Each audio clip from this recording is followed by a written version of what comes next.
est la meilleure chose que toi, femme, tu peux donner à un homme? Tantôt, nous ne connaissons pas. Mais Dieu ici, dans ces derniers jours, a envoyé un prophète au nom de William Marion Branham. Ce prophète est venu avec la solution de Dieu pour ces jours. Pas un prophète des arcs-en-ciel, un prophète de toutes les églises. Pas un prophète religieux. Même celui qui ne parle pas à l'église, il est son prophète. Il a mené la solution à la politique, la solution à ceci, la solution à la famille, la solution à ceci. Il a amené la pensée de Dieu. Amen. Alors écoutez ce qu'il a reçu de Dieu. Ce que Dieu lui a dit lors du mariage. Qu'est-ce que Dieu exige comme cadeau l'un et l'autre. Ce prophète il dit ceci. Que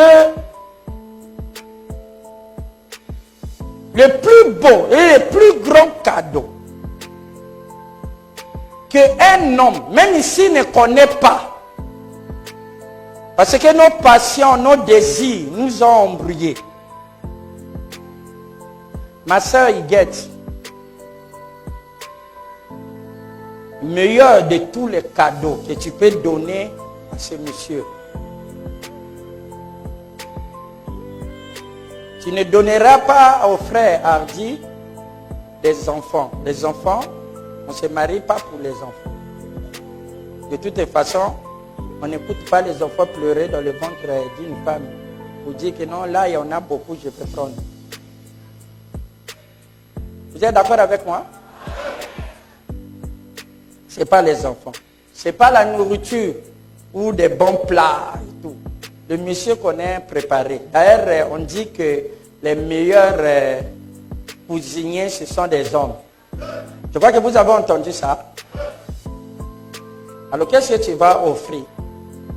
Tu diras non, je vais offrir mon corps. Non, non, dans la rue, on a beaucoup qui peuvent l'offrir. Mais qu'est-ce que tu peux donner à un homme? Ce n'est pas faire la lessive. Il y a des machines à laver et les principes qui peuvent faire ce genre de travail. Amen. Tu dis non d'être ménagère. Non, non, on peut payer quelqu'un ou quelqu'une qui fait le ménage à la maison. Dans le monde moderne ici, ça se fait. Mais qu'est-ce qu'il y a de meilleur que tu peux lui offrir? Dieu lui dit ceci. Voilà ce que Dieu pense aujourd'hui de ce que tu peux offrir. Il nous a révélé ça par William Branham, son prophète. Il a dit ceci, que la meilleure chose qu'une femme peut donner à un homme et à un seul homme dans toute sa vie. Tu dis non, c'est être fidèle. Il y a le pardon.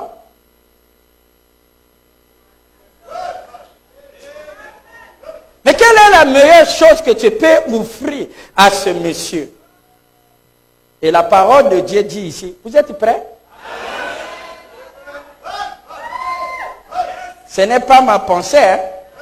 C'est la pensée de Dieu. Hein? Messieurs les pasteurs, il y a un don, même si vous êtes des pasteurs, que vous devez donner à vos épouses. Et vos épouses doivent vous donner ça. Veillez à ce que, si elle t'a donné ça, et ça doit être volontaire, pas forcé. Elle doit être prête d'être une dame, sans condition. Ce n'est pas parce que le monsieur est gentil, ne boit pas, fidèle. Non, non. Une dame en réalité digne de ce nom, fille de Dieu, qui est déterminée d'être une femme dans la maison d'un monsieur, il doit lui offrir ce qui est de droit.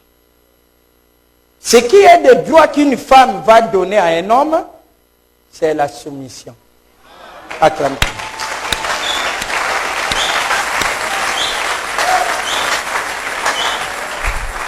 Et la Bible dit du reste, femmes, soyez soumises à vos maris en toutes choses. Oh non, moi je ne ferai pas ça. Moi je ne ferai pas ça. Moi je fais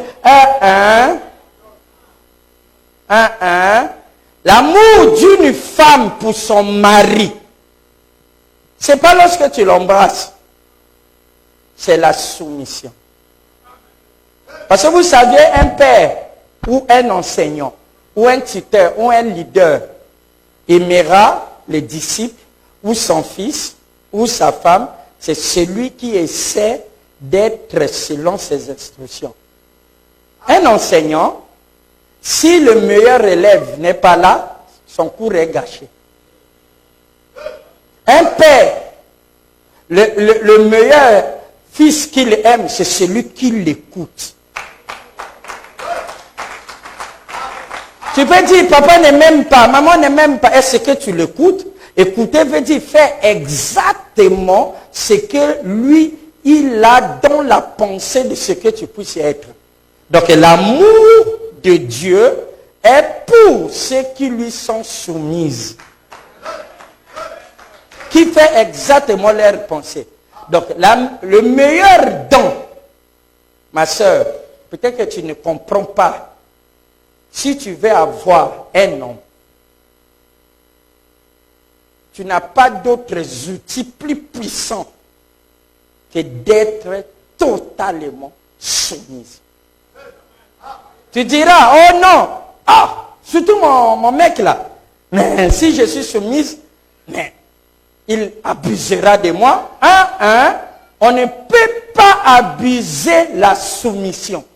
Parce que c'est sacré. S'il abuse, vous allez observer qu'est-ce qui va lui arriver. Parce qu'on ne se moque pas de Dieu. Et Dieu ordonne que les femmes soient soumises en tout. Amen. Donc cela veut dire que tu dois aimer le monsieur. Parce qu'il n'y a pas mariage sans ça. Sinon, ta place n'est pas dans le foyer de ce monsieur. Tu n'as rien à faire là. Moi, je demande toujours aux sœurs, comment tu as quitté tes parents? Tu viens dans la maison d'un homme, mais pour faire ta volonté, afin que ta volonté règne là. Mais tu t'es trompé de lieu. C'est Dieu qui a dit ça. C'est pour cela la reine Vasti a été chassée. Et depuis lors, l'édit écrit que chaque femme puisse obéir en toutes choses à son monsieur. Tu diras, mais ça, ce n'est pas les hommes dans lesquels on peut obéir, mais c'était ton choix. Tu dois subir les conséquences. Amen. Mariage signifie que tu as décidé devant les hommes et devant Dieu d'être soumise. Tu ne sais pas, ma soeur, qu'est-ce qu'un homme se sent lorsqu'il sait que tout ce qu'il dira, sa femme soit d'accord ou pas, elle finira par exécuter ça. Moi, j'ai vu le monsieur vouloir sauver sa femme et sa famille. Il dit, chérie, quitte la maison. Parce qu'il y a quelque chose de grave que je ne peux pas te dire. Oh, pourquoi je vais quitter la maison? Explique-moi, sinon je ne quitterai pas. S'il te plaît, obéis-moi au moins pour une seule jour, une fois au moins. Il le supplie. Mais le monsieur n'est pas en sécurité. Il n'est pas en sécurité parce que l'homme est la tête. C'est lui qui est la sécurité. L'amour d'une femme s'exerce envers son mari par la soumission. Et si Dieu réclame ça, ce n'est pas facile. Je sais, sœur, ce n'est pas facile. D'être soumise à quelqu'un qui est incompréhensible, qui fait ceci, qui fait cela, mais Dieu veut ça. Ça, c'est la meilleure chose. Un homme se sentira en sécurité lorsqu'il sent qu'il est maître de sa maison. Lorsqu'il sait que malgré que sa femme se fâche, je ne vais pas faire ça. Ça là, je ne veux rien. Tu pars là et tout. Il sort. Lorsqu'il revient, il voit ses faits. Elle fera ça malgré elle. Pas à cause de son mari, mais à cause de son Dieu. Vous devez le faire à cause de Dieu, pas à cause de ce monsieur-là. Peut-être que je peux être un bandit ou quoi que ce soit, mais faites-le pour Dieu. Parce que Dieu exige ça.